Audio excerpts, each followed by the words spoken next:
अस्सलाम वालेकुम स्टूडेंट्स, कैसे हैं आप सब लोग। आज हमने एसएसटी का चैप्टर नंबर 10 उसकी रीडिंग करनी है फ्रॉम पेज नंबर 50 to 51।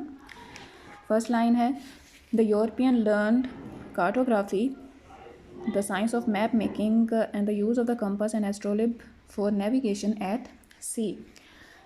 जो सबसे पहले जो टाइम ड्यूरेशन यहाँ पे मेंशन किया गया है ये तब का है जब यूरोपियंस और मुस्लिम्स के दरमियान जो ट्रेड था, तिजारती ताल्लुकात डेवलप हुए। तो उन्होंने एक दूसरे से क्या कुछ सीखा। यूरोपियंस ने क्या सीखा कि कार्टोग्राफी कहते हैं मैप मेकिंग की साइंस को, जो मैप मेकिंग टेक्निक है उसे हम क्या कहते हैं, cartography. And the use of the compass and astrolabe और कंपास बोथ क्या हैं, ये इंस्ट्रूमेंट्स हैं। जो कंपास है वो डायरेक्शन फाइंड करने के लिए यूज़ किया जाता है, ईस्ट वेस्ट नॉर्थ और साउथ। और एस्ट्रोलिब भी एक इंस्ट्रूमेंट है, नीचे ये दिखाया भी गया है। जो एक अरब है उसने उसे कैरी किया हुआ है। अब इस इंस्ट्रूमेंट के ज़रिए वो क्या करते हैं, नेविगेशन करते हैं एट द सी। समंदर में नेविगेशन किस तरह से करते हैं कि वो डायरेक्शन फाइंड नहीं कर सकते, समंदर में हम इजीली नहीं फाइंड कर सकते थे, तो एस्ट्रोलिब और कंपास के ज़रिए डायरेक्शन फाइंड करते थे। एस्ट्रोलिब जो है ये सितारों के ज़रिए क्या करते थे, नेविगेशन करते थे एट द सी, समंदर में। Arabic numbers originally from India help to develop mathematics. इसके अलावा जो अरेबिक नंबर्स थे वो इंट्रोड्यूस करवाए गए, जिसकी वजह से इसमें डेवलपमेंट हुई मैथमेटिक्स में। Fine steel was made for weaponry.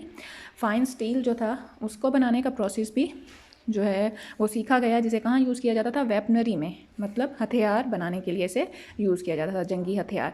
There were luxuries too like carpet, glass mirrors, musical instruments and the games of chess and playing cards. इसके अलावा इन दोनों ने एक दूसरे से क्या सीखा, कारपेट्स बनाने का process, glass mirror, musical instrument जो मौसीकी के आलात हैं वो, गेम ऑफ चेस मतलब जो शतरंज की गेम है जो बेसिकली वेस्ट से आई, मगरिब से आई, एंड प्लेइंग कार्ड्स, ताश वगैरह। There were new food, spices, perfumes and textiles. वहाँ पे क्या थी, न्यू फूड्स थी, नई नई खुराक थी। अब मुसलमानों की जो खुराक थी उनका तर्ज अमल कुछ और था और जो यूरोपियन थे उनका और था, तो एक दूसरे से उसमें भी उन्होंने बहुत कुछ सीखा। स्पाइसेस आगे जिक्र किया गया, मिसाला जात जो थे वो उसके लिए जो मशहूर थे वो बेसिकली मुस्लिम कंट्रीज़ थी। परफ्यूम्स एंड टेक्सटाइल और कपड़ा बनाने का जो प्रोसेस है वो, परफ्यूम्स वगैरह। All this encouraged trade between the East and West. इस सब चीज़ों ने किसकी हौसला अफजाई की, तिजारत की हौसला अफजाई की। किसके दरमियान, ईस्ट और वेस्ट, मशरिक़ और मगरिब के दरमियान, यानी कि मुसलमानों और यूरोपियंस के दरमियान। नीचे देखें, the other important dynasties during these centuries. दूसरी जो ख़ास सल्तनतें थीं इस दौर की वो कौन सी थीं। सबसे पहले है मुस्लिम डायनेस्टीज़ की बात हम कर रहे हैं। फतिमिद, इसका टाइम ड्यूरेशन उन्होंने जो जिक्र किया है वो 910 से लेकर 1171 तक, मतलब 910 ईस्वी से 1171 ईस्वी तक। The Fatimid were based in Egypt. इनकी जो बेस थी, बेसिकली इनकी हुकूमत कहाँ पे थी, मिस्र में थी। Where they founded the city of Cairo, जहाँ उन्होंने सिटी ऑफ कायरा जैसी सिटी की वहाँ पे बुनियाद रखी। Their empire stretched from Syria. इनका जो था सल्तनत थी वो कहाँ से कहाँ तक फैली हुई थी, सीरिया और मशरक़ी अरेबिया से लेकर, मशरक़ी अरब से लेकर Sicily, Malta and right across the north Africa, और शुमाली अफ्रीका से मोरक्को तक ये फैली हुई थी। नेक्स्ट है सिलजोक। इनकी टाइम ड्यूरेशन देखें कहाँ तक है, 1037 से लेकर 1194 तक है। The founder of this dynasty was Seljuk Beg. इसका जो फाउंडर था, बुनियाद रखने वाला था, वो सिलजोक बेग था। और जो पूरी एक and the empire was establish by Tughril Beg, जो पूरा एक प्रॉपर एम्पायर था उसे इस्टेब्लिश, उसकी बुनियाद किसने रखी, तगरील बेग ने। द सिलजोक पर तुर्को पर्शियन, ये क्या थे, टर्को मतलब तुर्क और पर्शियन ईरानी नस्ल के थे। And ruled over territory from Turkey, और कहाँ से कहाँ तक इनकी हुकूमत फैली हुई थी, टर्की इन द वेस्ट, ठीक है। मगरिब में जो थे वो तुर्की से मॉडर्न उज़्बेकिस्तान, जहाँ उज़्बेकिस्तान है, ठीक है, वहाँ तक ये फैली हुई थी। इन द ईस्ट, मगरिब में तुर्की से लेकर मशरिक़ में उज़्बेकिस्तान तक। एंड द पर्शियन गुल्फ, जो ईरानी गुल्फ है, and Oman to the south, और जनूब में ओमान तक फैली हुई थी। अयूबिद हैं, जिसे अयूबी भी कहते हैं। इनका टाइम ड्यूरेशन 1169 से लेकर 1250 तक है। इसकी बुनियाद किसने रखी थी, नूरुद्दीन जंगी ने। Founded by Nuruddin Zangi. Its most famous ruler was Salahuddin al Ayyubi. जो इसका सबसे मशहूर रूलर था वो कौन था, सलाहुद्दीन अल अयूबी था। The Ayyubid empire was based in Syria. इनकी जो बेस थी वो कहाँ पे थी, बेसिकली ये सीरिया में इनकी हुकूमत थी, शाम में।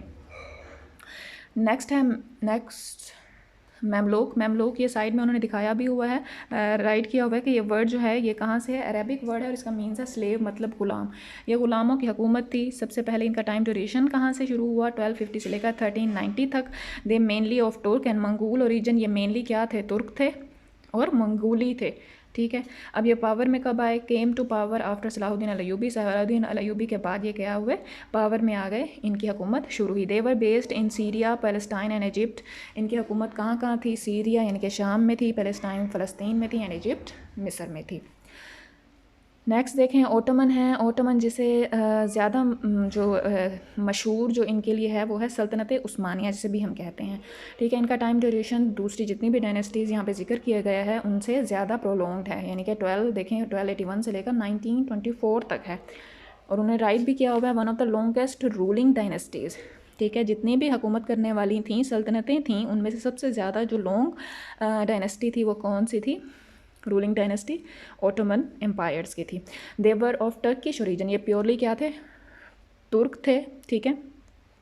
Among their most notable rulers, इनके दो मशहूर जो रूलर्स थे उनका जिक्र किया गया है, कौन से हैं, Mohammed second the conqueror of Constantinople. Conqueror फ़तह करने वाला, किसको फ़तह करने वाला, कॉन्स्टेंटिनोपल जिसे कुस्तुनतुनिया कहते हैं उर्दू में, और ये पुराना नाम है इस्तंबुल का, ठीक है। इस्तंबुल जो इस टाइम है टर्की का कैपिटल सिटी है, उसका पुराना नाम क्या है, कॉन्स्टेंटिनोपल, कुस्तुनतुनिया। इसकी बुनियाद रखी थी मोहम्मद सेकंड ने। मोहम्मद सेकंड का नाम जो है ज़्यादा मशहूर उस्मान है, जिसकी वजह से इसे सल्तनत उस्मानिया भी कहते हैं। एंड सुलेमान द मैग्निफिशेंट, दूसरा जो मशहूर हुक्मरान है वो कौन है, सुलेमान है। मैग्निफिशेंट बहुत ग्रेट, अजीम। एंड द सलीम सेकंड, और उसका बेटा सलीम सेकंड। इन दोनों जो है बादशाह पर ड्रामा सीरियल्स भी बन चुके हैं। सुलेमान मैग्निफिशेंट पर भी मेरा सुल्तान वो इसी का कैरेक्टर का था। और इसके अलावा अब जो चल रहा है पीटीवी होम पे भी एक ड्रामा चल रहा है अब, अर्तुगरुल गाजी वाला। तो ये जो उस्मान था मोहम्मद सेकंड, ये उसी का बेटा था, तो ये इन पे बनाए गए हैं। नेक्स्ट है मंगूल्स। मंगूल्स का जो टाइम ड्यूरेशन है वो है 1206 से लेकर 1334 तक है। ऑफ सेंट्रल एशिया ओरिजिन, इनका बेसिकली ओरिजिन क्या था, वस्ती एशिया था। They were fierce and ruthless people, ये बहुत जालिम लोग थे।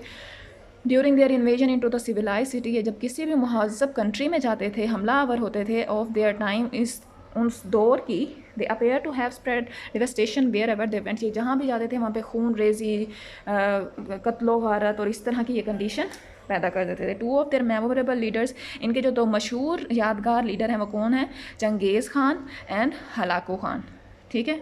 The Mongols were originally nature worships. Nature worships का मतलब ये है कि ये जो इनके फेथ के बारे में बताया गया है कि ये क्या है, फितरत के पैरोकार थे। फितरत के पैरोकार किस तरह से, जो नेचुरली अकरिंग चीज़ें जो थिंग्स हैं वो उनकी क्या करते थे, इबादत करते थे, वर्शिप करते थे। मतलब जैसे सूरज की, चाँद की, सितारों की, पानी, पहाड़, इस तरह की जो नेचुरली अकरिंग चीज़ें थी उनकी ये इबादत करते थे। But they tolerated other face, इसके अलावा ये दूसरे जो पैरोकार, दूसरे अकायद के लोग थे उनको भी टॉलरेट करते थे, बर्दाश्त करते थे, उन पर जुल्म नहीं करते थे। And they converted to Islam, और उन्होंने इस्लाम कबूल किया इन द 13 एंड 14 सेंचुरी, 13वीं और 14वीं सदी में। First under Ghazan and then Timur, किसके दौर में, पहले गजनवी के दौर में और फिर तैमूर के दौर में, ठीक है।